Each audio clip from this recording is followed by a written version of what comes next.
ఆధ్యాత్మిక సాధనలో కొన్ని కొన్ని స్టెప్స్ మనం స్వప్రయత్నంగా చేసుకోవాలి. ప్రతిసారి గురువు వెన్నంటి ఉండడు. మనమే కొన్ని నిర్ణయాలు తీసుకుంటుండాలి. మనకే మనం దాంట్లో బాగా దూరాలి. క్రమశిక్షణగా ఉండాలి. స్వయం క్రమశిక్షణ, స్వప్రయత్నం ఉండాలి. సెల్ఫ్ డిసిప్లైన్ ఉండాలి. ఇక మొదట్లో మాత్రమే సార్ ఇట్లుండాలి అట్లుండాలని చెప్తుంటారు. ఆ తర్వాత నువ్వు ఎట్లుండాలో నువ్వు తెలుసుకోవాలి. జీవితాంతం ఆయన చెప్పడు. మొదట్లోనే అయిపోవాలి. అదంతా ఆ చాప్టర్ అంతా ఫస్ట్ లెసన్స్ అన్ని అయిపోవాలి. ఇంకా పోయినంత కాలము అట్లా ఉండకూడదు. నిజంగా ఒక విషయంలో సారు బాగాలేనప్పుడు అనంతపూర్ మీదుగా వస్తున్నారు. మేడం నేను రిక్వెస్ట్ చేశాను, మేడం మధ్యలో కాఫీ తాగడానికి మా పర్మిషన్ ఇవ్వండి అంటే, మురళి ఎక్కువ మంది రావద్దండి అన్నారు. సరే మేడం అని చెప్పారు. మేము ఒక 6 మంది సీనియర్స్ అంతా కలిపి ఫ్లాస్క్ లో కాఫీ తీసుకెళ్దామని అక్కడ తీసుకెళ్ళాక ఈ విషయం ఎవరికి తెలిసిందేమో అందరికీ ప్రచారం జరిగిపోయింది. దాదాపు 200 మంది వచ్చారు. మేడం అది చూసేశారు. మేడం చూసి సార్ను ఫస్ట్ దించలేదు. యాక్చువల్గా నాకు కూడా భయం వేసింది. అంటే సార్ కొంచెం హెల్త్ ప్రాబ్లం ఉండేది కదా అప్పుడు. ఆ నేను అక్కడికి పోయే లోపలే నన్ను నూకేసి సార్ని దించేసి తీసుకెళ్తున్నారు.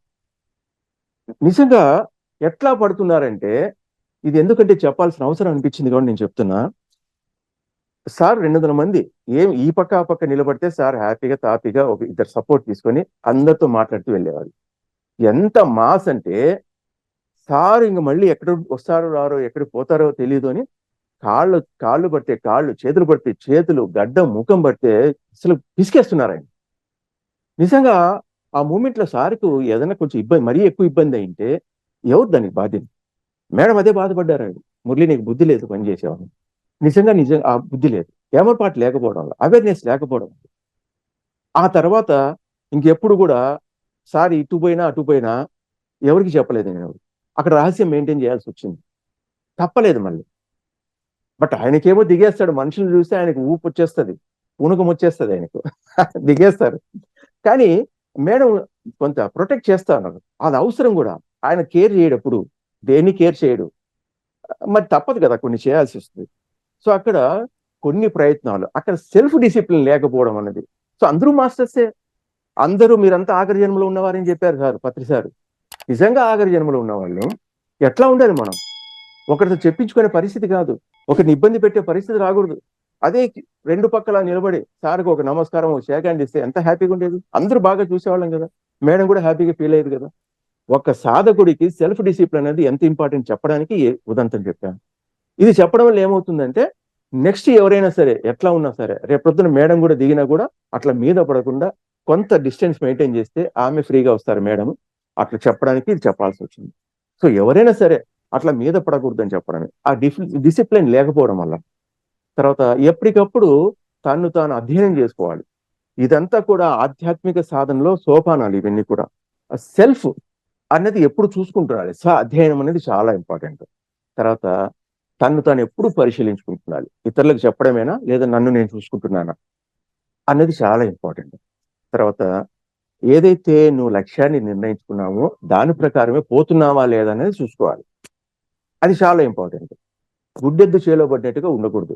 ఆ చేలో పడ్డాం కదా, ఆ గడ్డి చిక్కుతోంది కదా, దానికి కళ్ళు కడకపోయినా గడ్డి చిక్కుతోంది కదా అని కాదు. నీ లక్ష్యం ఏదైతే ఉందో, అందరూ ధ్యానం చేస్తుంటారు, బట్ నీ లక్ష్యం ఏది ఉంది అక్కడ? ధ్యాన ప్రచారంలో ఉన్నావా, లేదంటే ధ్యానంలోనే ఉన్నత స్థితికి పోవాలనుకుంటున్నావా, ఇంకా ఏం చేయాలనుకుంటున్నావు, సేవ చేయాలనుకుంటున్నావా? సో నీ లక్ష్యం ఏదైతే ఉందో దాని వల్ల పోతున్నావా లేదని నువ్వు చూసుకోవాలి. ఇవన్నీ ఎవరు చెప్పరు. అందుకే నీ లైఫ్ పర్పస్ ఏంటో నువ్వు తెలుసుకొని చెప్పారు పత్రిక. ఆ తెలుసుకోవడంలోనే ఉంది అంత కిటుకంతా. లేదంటే లైఫ్ వేస్ట్ అవుతుంది. నువ్వు ధ్యానమే చేస్తుంటావు, బానే ఉంది, బట్ అది నీకు తృప్తిని ఇస్తాందా లేదా, నువ్వు దానికోసం వచ్చావా కాదా, అదే చూసుకోవాలి. అలా చూసుకోలేకపోతే చాలా నష్టపోతాం. అది తర్వాత ఎప్పుడు కంపేర్ చేసుకోకూడదు ఎవరితో కూడా, దేంతో కూడా. ఈ రోజు నేను 30 ఏళ్ళ నుంచి చేస్తున్నా, ఒక పక్కనోడు వచ్చాడు, వాడు 1 నెల రోజులు చేస్తున్నాడు, వాడు 6 గంటలు చేస్తున్నాడు, నేను చేయలేను 6 గంటలు. పోల్చుకోవడానికి లేదు అక్కడ. ఎందుకు? నా పర్పస్ వేరు, అతని పర్పస్ వేరు. అతను గత జన్మల్లో 5 గంటల వరకు చేసి వచ్చాడేమో, ఇక్కడ అది లింక్ అయింది, 6 గంటలు ఒకేసారి కూర్చోగలుగుతున్నాడు. అందుకే ఆధ్యాత్మికలో కానీ ప్రాపంచంలో కానీ ఎక్కడ ఎవరితో పోలిక ఉండకూడదు. ఎప్పుడైతే పోలిక ఎక్కడ ఉండాలి? ఆయన 6 గంటలు కూర్చున్నాడు కదా, సో నేను కూడా ట్రై చేస్తాను అన్నదానికి నువ్వు పోలిక పెట్టుకోవచ్చు. నేను 30 సంవత్సరాలు చేస్తున్నా, నాకు రాంది ఆయనకు వస్తుందా, వాడు అంతా అబద్ధాలు చెప్తున్నాడులే అన్నది అనుకుంటుంటారు. అలా కాదు. సో అతను ఆఖరి దశలో ఉండి శరీరం చాలించాడు, మళ్ళా జన్మ తీసుకున్నాడు, అక్కడి నుంచి మొదలైంది. సో ఆ పోలికలో మనకి ఏంటంటే మనకు తెలియకనే అహంకారం కానీ, అసూయ కానీ, ఈర్ష్యలు కానీ మొదలవుతాయి. లేదా అతను చెప్పేది తప్పులే, అతనికి తెలియదులే, నిన్నగాక మొన్న వచ్చాడు మైక్ తీసుకొని చెప్తున్నాడు అని అంటుంటారు. కానీ అది కాదు. గతంలో ఏం చేశాడో నువ్వు చూడగలిగితే సరిపోతుంది. అట్లా ఎంతో మంది మాస్టర్స్, ఈయన శివబాల యోగి ఉన్నాడు.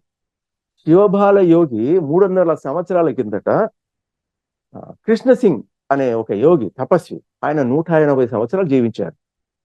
శివబాల యోగి ఆయన ఉన్నప్పుడు 15 సంవత్సరాలు, అప్పటికి ఈయన వయసు 115 సంవత్సరాలు. ఏది? ఈ తపస్వి మహారాజుకు. ఆయన దగ్గరికి వెళ్ళినప్పుడు ఆయన చూసిన తర్వాత ఈయన కనిపించింది, ఈయన 300 సంవత్సరాల క్రితం నా గురువు అని చెప్పి. అంటే ఏంటి? ఆయన సమాధి స్థితిలో అంత ఉన్నత స్థితికి వెళ్తున్నాడు. ఈయన దాదాపుగా వెళ్ళినా కూడా ఆయన వెంటనే గుర్తుపట్టాడు, ఆయన సమాధి స్థితిలో చాలా లోతుల్లో ఉన్నాడు. ఆయన ఒకప్పుడు మా గురూజీ, ఇప్పుడు 15 సంవత్సరాలే కావచ్చు, ఆయన నా గురువునే అని అంటారు. సో అది స్థితి అంటే, అది అసలైంది. సో అనాసక్తి పెంచుకోవాలి. అనవసరమైన ఆసక్తులు చుట్టూ ఉన్న ప్రపంచంలో ఈ ఇంద్రియాల ద్వారా ఎన్నో చూస్తుంటాం. కానీ దేనిపైన ఆసక్తి ఉండాలో అది వాటిపైనే ఉండాలి. ఇది సాధకుడికి ఉండాల్సింది చాలా చాలా ఇంపార్టెంట్. అవసరమైనప్పుడు మౌనమే ఉండాలి. నీది కాని చోట నువ్వు నోరు మూసుకునే ఉండాలి. నీకంటే జ్ఞానవంతుడు క్లాస్ తీసుకుంటుంటే నువ్వు మధ్యలో దూరకూడదు, నువ్వు మౌనమే ఉండాలి. పెద్దలు, నీకంటే పెద్దలు గురువులు చెప్తున్నప్పుడు నువ్వు మౌనంగానే ఉండాలి. నువ్వు మధ్యలో దూడడం అనేది చేయరాదు, మధ్యలో క్వశ్చన్లు వేయడం చేయరాదు. సో ఇది చాలా చాలా ఇంపార్టెంట్. ఇది తర్వాత నీ దగ్గర ప్రేమ ఎంత అంటే ఎంత ఉండాలి అంటే దానికి ఏం పరిధులు ఉండకూడదు. అది ఎప్పుడు ఎవరైనా సరే, వాళ్ళు మనిషి, ఇది ఇది జంతువులు, అది దానిపైన ప్రేమ చూపించాల్సిందే, మనిషి మీద ప్రేమ చూపించాల్సిందే. ఇక్కడెక్కడ శత్రుత్వం లేదు. అది సో ఎల్లలు లేని ప్రేమ అనేది నీకు ఉంటూ ఉండాల్సిందే. తర్వాత ఎవరినైనా సరే నువ్వు క్షమించాలంటే ఉత్తుతిగా కాదు, సరేపో అన్నది కాదు, మనస్ఫూర్తిగా క్షమించాలి. ఎప్పుడైతే మనస్ఫూర్తిగా క్షమించగలుగుతావో ఆ వైబ్రేషన్స్ వల్ల అతని యొక్క బాధ తగ్గిపోతుంది, నీకు మంచి ఆశీస్సులు అందజేయబడతాయి. అట్లా సో ఇట్లా మనం అనేక విషయాల్లో మన ఆధ్యాత్మిక ప్రగతి ఉండాలి అంటే దోషాలు పోగొట్టుకోవాలి, సాధనలో స్వప్రయత్నం ఉండాలి, క్రమశిక్షణ ఉండాలి. ఇన్ని చేసుకుంటూ వెళ్తుంటే మనకు ఏదో ఒక రోజుకు మనం సాధించగలుగుతాం. ఆయనకు ఆ విజన్ ఉంది కదండి, ఆ విజన్ లో ఆయనకు కష్టము నష్టము ఎవరున్నారా లేరా అని కాదు. నేను గుంతకలు పోవాలనుకున్నా గుంతకలు పోవాలంటే గుంతకలకు వచ్చేవారు. ఎవరు లేకుండా నేను, విజయకుమారు, మా మిస్సెస్, వాళ్ళ మిస్సెస్, నరసింహయ్య గారు అంతా ఒక 10-15 మంది అయితే ఉంటాము. No problem.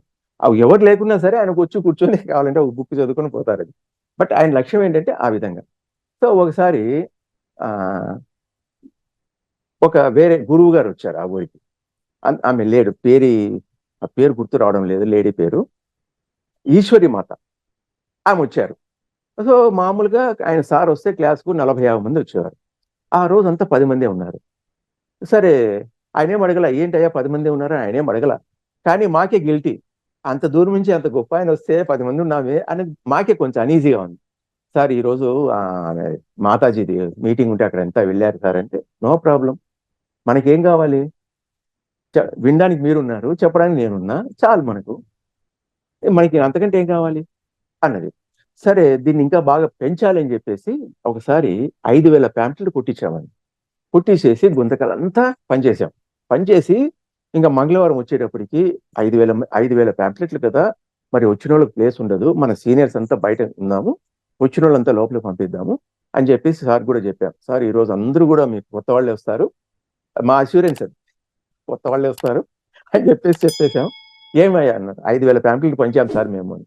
అప్పుడు 5,000 ప్యాంప్లెట్లు పంచమన్నది చాలా గ్రేట్. 93-94లో చాలా కష్టం అసలు. ఆ పంచాక ఇంకా మేము చూస్తున్నాం. క్లాసు స్టార్ట్ అయ్యేది 6 గంటలకు స్టార్ట్ అవుతుంది. 6 అయింది, 6:30 అయింది, ఎవరు రాలే. అక్కడ మేము కూర్చున్నాం. ఒక ఆయన వచ్చాడు, ఒక ప్యాంప్లెట్ తీసుకొని, అడ్రస్, సార్ ఇదేనా ధ్యాన కేంద్రం? రైట్, ఇదేనండి అని. ఆయన మాకు దేవుళ్లాగా కనిపెట్టాడు. 5,000 ప్యాంప్లెట్లకు ఒక్కడు వచ్చాడు, ఆయన కూర్చోబెట్టాం సార్ ముందర. అంటే అప్పుడు అంత కష్టకాలంలో కూడా సార్ అంతే ఆనందంతో చెప్పాడు. తర్వాత ఆ రోజు మంగళవారం వస్తే 9 గంటలకల్లా ఇదంతా అయిపోతుంది, సెషన్స్ అన్ని. టిఫిన్ చేసి 10 గంటలకు కూర్చుంటే మార్నింగ్ 5 వరకు మేము అడిగే ప్రతి ప్రశ్నకు ఆయన సమాధానం చెప్పారు కాన్సెప్ట్ రూపంలో. సో ఆయన అంతసేపు మాట్లాడించాలంటే మా దగ్గర ఏదో డౌట్స్ ఉండాలి, లేదా ఏదో మేము బుక్కులు చదివి ఉండాలి, మాకు సందేహాలు వచ్చి ఉండాలి. అందువల్ల ఆయన వచ్చే లోపల నేను దాదాపు ఒక 4 పుస్తకాలు చదివేసేవాడిని. ఎందుకు? ఆయన ఊరికే కూర్చోపెట్టకూడదు. ఆయన సర్వీసెస్‌ని అలా వదిలేయకూడదు. పిండి పిండేయాలనేది. అంత తపన. సరే, ఆ డౌట్స్ అన్నీ రాసి పెట్టుకునేవాడిని. ఆయన వచ్చాక ఏదో కాన్సెప్ట్ మొదలుపెట్టేస్తాడు. మొదలుపెట్టిన తర్వాత మధ్యలో బ్రేక్ వస్తది కదా! టీ బ్రేక్ అన్నీ వస్తాయి. ఒక 10 సార్లు టీ తాగేవాళ్ళం నైట్ లోపలే. మేమే చేసుకుంటూ ఉంటుంది. నేను, విజయ్ కుమార్ గారు, నరసింహయ్య గారు, ఊరవకొండ వెంకటేశ్వర సారు, ఆయన వికెట్ 12కే పడిపోతుంది పాపం. నిద్రపోతారాయన. 1 గంటకు విజయ్ కుమార్ గారు పడిపోతారు. 2 గంటలకు నరసింహయ్య గారు పడిపోతారు. వింటూనే అట్లాగే పిల్లలు పడుకుంటారు. అట్లే పడుకునేవాళ్ళు. లాస్ట్‌లో 5 గంటల వరకు నేను, సారే ఉండేవాళ్ళం. సో, అప్పుడు నా డౌట్స్ అన్నీ ఆయనతో అడిగేవాడిని. ఆయన 5 గంటలకంతా ఓకే అయితేనే ఆయన్ని తీసుకెళ్ళి బస్ స్టాండ్‌లో నేను డ్రాప్ చేస్తే సార్ బస్ ఎక్కి కర్నూలుకెళ్ళిపోయారు. సో, ఇలాగా ఆయనతో దాదాపు ఒక సంవత్సరం పాటు ప్రతి మంగళవారం ఆయనతో సెషన్స్ జరిగేవి. ఆ ఎక్స్‌పెరిమెంట్‌లో ఫస్ట్ సార్ ఏవైతే పెట్టారో మేము కూడా అలాగే టమాటా పెట్టడము, మిర్చి పెట్టడము, తర్వాత షేవింగ్ బ్లేడ్ పెట్టి నేను 1 ఇయర్ వాడుకున్నా సెల్ఫ్‌గా. ఒక్క బ్లేడ్ 1 ఇయర్ వాడాను. అలాగా ప్రయోగం చేస్తూ అట్లా పిరమిడ్‌లో కర్నూలులో ఉండేది మాత్రం పిరమిడ్ అప్పుడు స్టార్టింగ్‌లో. అప్పుడు వెళ్ళినప్పుడు మేడం ఉండేవారు. మేడంతో ఏదైనా డౌట్‌లుంటే మేడం అడగడము. మేడం జనరల్‌గా హీలింగ్ బాగా ఎక్కువ మేడం. సో, డౌట్స్ మేడం దగ్గర నుంచి ఆ జ్ఞానం తీసుకోవడము. ఇంకా మాకు పిరమిడ్ మళ్ళీ చిక్కదు గదా! మేడం ఏమైనా టిఫిన్ చేసి పెట్టేస్తే టిఫిన్ తినేసి ఇంక వచ్చి పిరమిడ్‌లో కూర్చోవడమే. ప్రొద్దున తెల్లారే వరకు ఆడే ఇంక. బయటికి గూడా వచ్చేవాళ్ళం కాదు. ఎందుకు? ఒక నిమిషం వేస్ట్ అయితే పిరమిడ్ వేస్ట్ అయితది గదా మాకు అని. ఎందుకంటే లేదప్పుడు పిరమిడ్. ఒక కర్నూలులో బీవిరెడ్డి గారు కట్టించిన పిరమిడే మనకు ప్రాక్టికల్‌గా ఉన్నది. ఆ తర్వాత వెంకటేశ్వర గారు కట్టించారు. ఆ తర్వాత అన్ని చోట్ల రావడం మొదలెట్టాయి. సో, అప్పట్లో సార్‌కు ప్రతి ఇంట్లో పిరమిడ్ ఉండాలనేది ఉంది కాన్సెప్ట్. ప్రతి ఇంట్లో ఒక పిరమిడ్ ఉండాలయ్యా అనేవాడు. అది ఎట్లా పెట్టాలో తెలీదు. ప్రతి ఇంట్లో ఉండాలంటే ఎట్లా గావాలి? అప్పుడు మేము ఐడియా చేసాం. సో, అప్పుడు ఆ షీట్స్‌తో సన్ ప్యాక్ షీట్స్‌తో పిరమిడ్ తయారు చేశాం. ఆ సార్‌కి చెప్పలా సర్ప్రైజ్‌గా ఉండాలని. సార్ వచ్చారు ఓ రోజు. వచ్చిన తర్వాత అవన్నీ చూపించాం. Sir this is our pyramid sir. చూడండి సార్. ఎట్లున్నాయో చూడండి సార్. సార్ చూసారు. ఒకటి పెట్టుకున్నారు. 2 నిమిషాలు పెట్టారు. ఇంకోటి చూసారు. అది పెట్టుకున్నారు. అంతా చూసి now we will announce our official pyramids అన్నారు. వెంటనే ఎంత ఆనందం అంటే ఆయన ఫేస్‌లో నిజంగా 10,00,00,000 ఇచ్చినా కూడా అంత ఆనందం రాదు ఆయన ఫేస్‌లో. జస్ట్ ఆ పిరమిడ్స్‌ని చూసి అంత ఆనందం. ఇప్పుడయ్యా మన కాన్సెప్ట్ వెళ్ళిపోతుంది. అన్ని చోట్లకెళ్ళిపోతుందని. సో, ఆ విధంగా కర్నూలుకి చాలా సార్లు ఫ్రీక్వెంట్‌గా వెళ్ళేవాళ్ళము. మేడం పాపం అప్పుడు ఆ ఇంట్లో ఏముందో ఏమో మనకు తెలీదు. మాకైతే అన్నీ చేసి పెట్టేవాళ్ళు. అట్లా అన్ని రకాలుగా చేసి పెడతామండి. టయానికైతే ఇబ్బంది లేకుండా అక్కడికే ఫుడ్ పంపించేవాళ్ళు ఒక్కోసారి పిరమిడ్‌కే. ఇల్లు, పిరమిడ్ కొంచెం డిస్టెన్స్‌లో ఉంది. ఎవరో ఒకరితో పంపించేవాళ్ళు. నేను తినేసి అట్లా వెళ్ళిపోయాను. సో, అట్లా ఎప్పుడు వీలైతే ఎంతసేపు వీలైతే అంతసేపు అక్కడ పిరమిడ్‌లో ఉండడానికి, మేడంతో స్పెండ్ చేయడానికి. మేడం ఎక్కువ గూడా ఈ ఆహ్, హీలింగ్ మీద ఎక్కువ ఇంట్రెస్ట్ మేడంతో. ఒకసారి గుంటకల్‌లో ఒక ప్రాబ్లమొచ్చింది. ప్రాబ్లమొస్తే ఆమె ఎట్లెట్లో చేస్తా ఉంది. మాకు తెలీదది. కొత్త అనుభవం. ఆయనొచ్చేసి ఆళ్ళ హస్బెండొచ్చేసి, "ఏం సార్ ఇట్లా చేశారు? మీ ధ్యానం చేసింటే ఇట్లా అయిపోయింది ఈమె" అని. సార్ మేము గూడా అదే ధ్యానం చేసాం. మాకేం కాలేదే. మళ్ళీ ఆమెకెందుకయింది అని. ఏమో సార్ పరిస్థితి ఏంటి అని. సార్‌కి చేస్తే సార్ సరే కర్నూలు తీసుకురండి. ఆమెను కర్నూలుకి పంపించాం. కర్నూలు పంపిస్తే మేడమే ఆమెను హీల్ చేసి 2 రోజులు పెట్టుకొని తగ్గించి పంపించారది. సో, అది ఇప్పటికి గుర్తది. ఆ తర్వాత పోనీ వాళ్ళేమన్నా వెళ్ళిపోయారంటే, వాళ్ళు గ్రేట్ మాస్టర్స్ అయిపోయి, వాళ్ళ మొత్తం ఫ్యామిలీ అంతా కూడా డెడికేట్ అయిపోయారు పిరమిడ్‌కే. అంటే ఏంటి, ఏది కూడా అంత సిన్సియర్‌గా ఉండేవారు మేడం గూడా. ఏది చేసినా సంపూర్ణంగా చేసేవారు. ఎక్కడ ఇంకా అరే! నాకేమైనా కష్టమో, నష్టమో అనుకునేది. కష్టం అంటే కష్టం అని చెప్పేది ఎవరైనా సహాయం చేసేవాళ్ళు వెళ్లి. ఆ వంటలో వాటిలో. సో, ఆ విధంగా అప్పట్లో మేడం కూడా చాలా కష్టపడ్డారు. సో, ఆయనకు బ్యాక్ బోన్‌గా నిలిచారు. పిల్లలు గూడా ఏమి అడిగేవారు గాదు మున్ని గూడా. వాళ్ళ వరకు వాళ్ళు చదువుకునేవాళ్ళంతే. ఎక్కడ వీళ్ళిద్దరిని డిస్టర్బ్ చేసేవాళ్ళే గాదు పాపం. ఇంక మేడమే అన్నీ చూసుకుంటూ ఉంటే ఇక్కడ.